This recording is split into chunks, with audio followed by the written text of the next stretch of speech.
Saludos a todos, bienvenidos a su canal Biblos. El día de hoy conoceremos el método de interpretación semántico para el análisis de los textos bíblicos.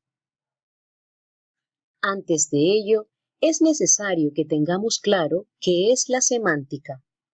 La semántica es el estudio del significado de los signos lingüísticos, es decir, que analiza los símbolos que componen las palabras, pero también las frases o expresiones con el fin de dar sentido a lo que se lee.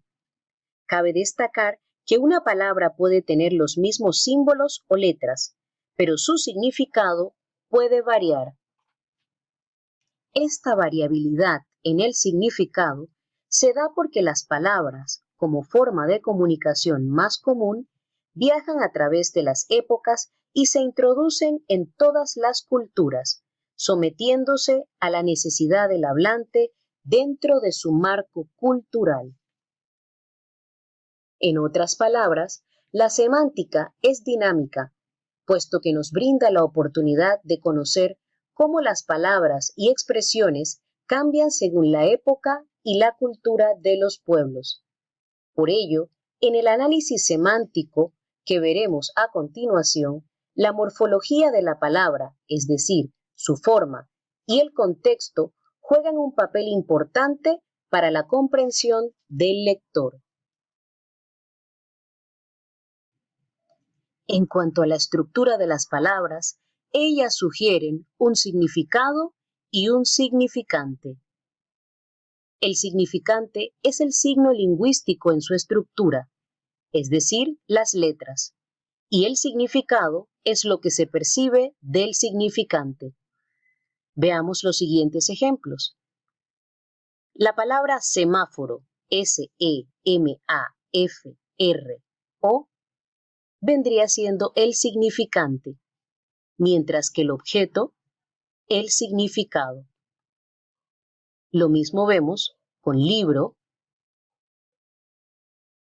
y árbol.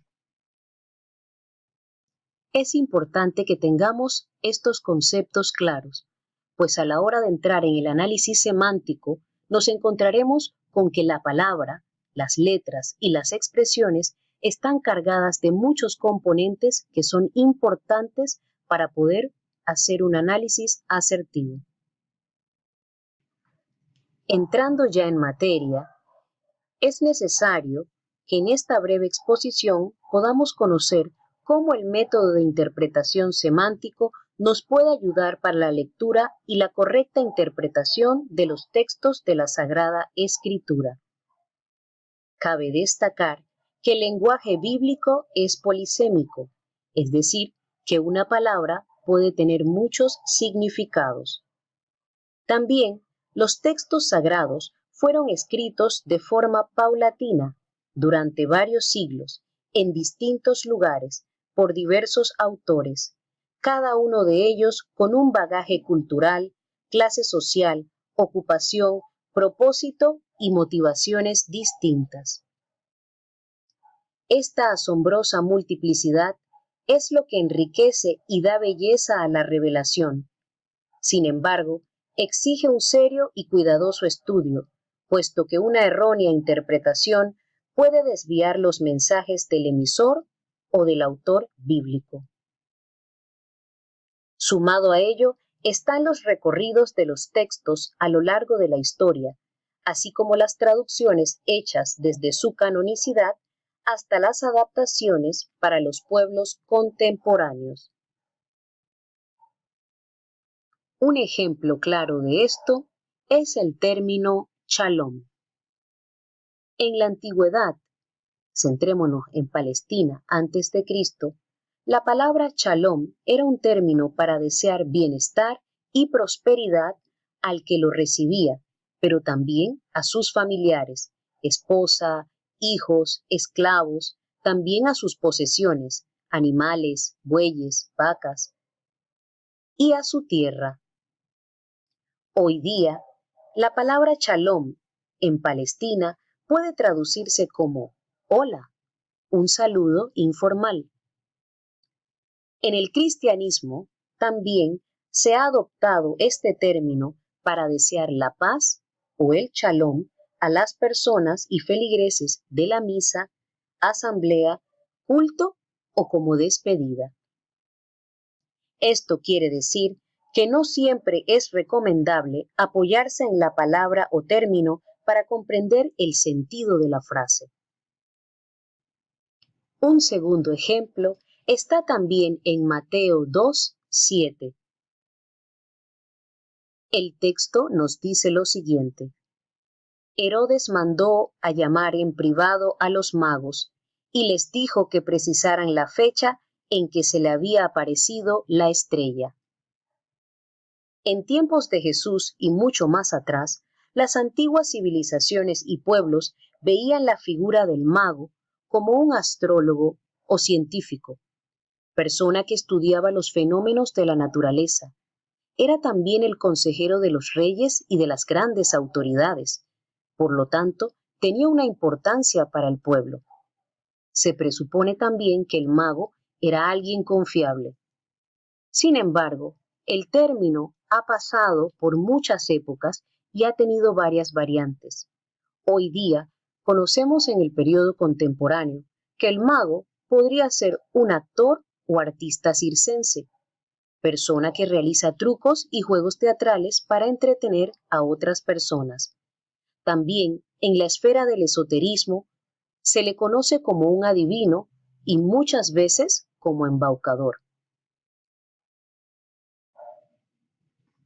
Estos ejemplos nos confirman una vez más que no es recomendable apoyarse en el término o palabra sin previa investigación del marco histórico. También es necesario que los términos se estudien según el contexto para dar sentido a la frase. He aquí la importancia que tiene el método semántico para aquel que desee estudiar, analizar e interpretar el texto bíblico con asertividad. Si usted desea realmente tener una forma de estudio clara, asertiva, es importante que estudie con metodología. Hoy día vemos cómo muchas sectas confunden a las personas porque no tienen los términos apropiados o desconocen lo que los textos narrativos bíblicos nos dicen. Para el desarrollo de este método semántico se ha requerido el apoyo de estudiosos y especialistas de varias áreas del saber: lenguaje, idioma, historia, psicología, filosofía, antropología, arte y todas las disciplinas que permitan y que contribuyan para aproximar al lector lo más posible a la idea que quiso transmitir el emisor, en este caso, el autor sagrado.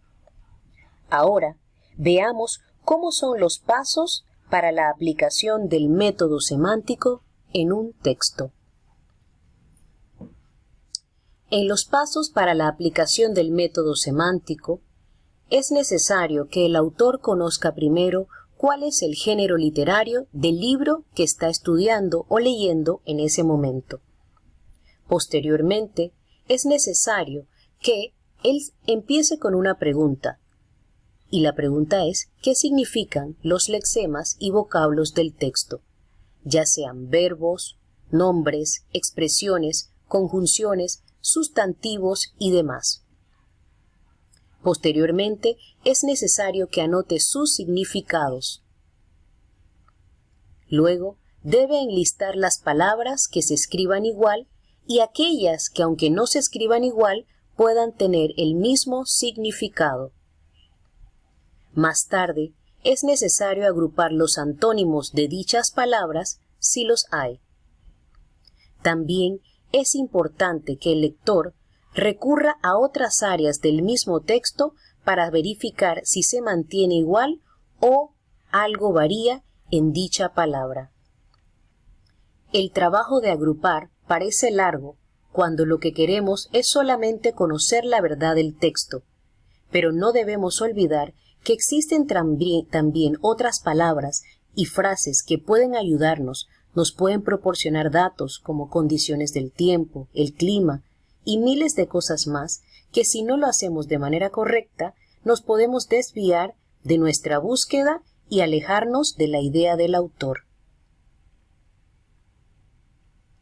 Intentemos ahora la aplicación del método semántico por medio de la lectura y análisis de Mateo 19, 23. Jesús dijo a sus discípulos: les aseguro que difícilmente un rico entrará en el reino de los cielos. Sí, les repito, es más fácil que un camello pase por el ojo de una aguja que un rico entre en el reino de los cielos. Los discípulos quedaron muy sorprendidos al oír esto y dijeron: entonces, ¿quién podrá salvarse? Jesús, fijando en ellos su mirada, les dijo: para los hombres esto es imposible, pero para Dios todo es posible. Tanto para nosotros como para los discípulos, el pensar que un camello puede entrar en el ojo de una aguja es realmente sorprendente. Sin embargo, los discípulos de Jesús no estaban pensando en la misma aguja que nosotros estamos pensando. Analicemos el término. Empecemos por nosotros. ¿Qué es una aguja? Utilicemos este pequeño recurso e interesante que nos permite ver cómo una palabra puede ser analizada no solamente en su forma, sino en su contexto. Primero, la aguja pertenece a la categoría de herramienta o máquina simple. Se usa con la mano. Sus propiedades son metálica, pequeña, delgada y puntiaguda. La podemos asociar con hilos, telas, ropa. ¿Para qué se utiliza? Para coser o tejer. Y la podemos localizar en las áreas de costura y sedería.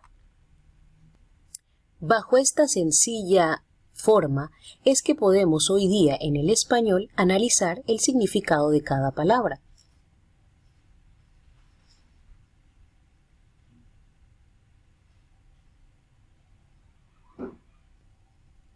Los discípulos seguramente estaban asombrados por el ejemplo de Jesús.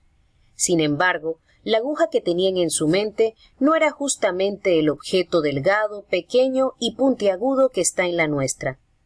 Antiguamente, las ciudades y pueblos del Oriente, ubicados en el desierto, estaban rodeados de otras ciudades cercanas, las cuales podían suponer un peligro por los ataques de belicosos vecinos y otros más.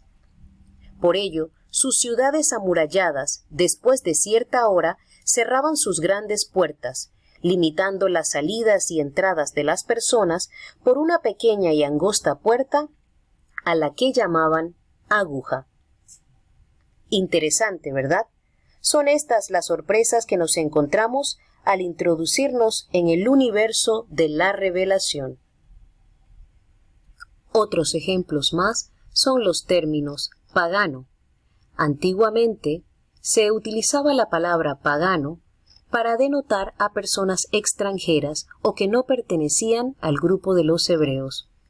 Hoy día, la palabra pagano se utiliza como una persona para definir a una persona que no pertenece al cristianismo. Igual la palabra mundo. En el Antiguo Testamento, mundo se utilizaba para señalar todo lo que estaba relacionado con la creación. En el Nuevo Testamento, mundo significaba la vida mundana o pagana. La palabra ley la utilizaban también los hebreos para dar señalamiento a los mandamientos dados por Moisés. Hoy día, la palabra ley para los judíos se utiliza para definir el texto de la Torá, y nosotros, los occidentales, utilizamos la palabra ley para definir las constituciones y artículos políticos. Esperando que este sencillo trabajo haya sido de utilidad para tus estudios, te invitamos a que sigas participando en nuestro canal Biblos. Si te gustó, dale like, suscríbete y toca la campanita.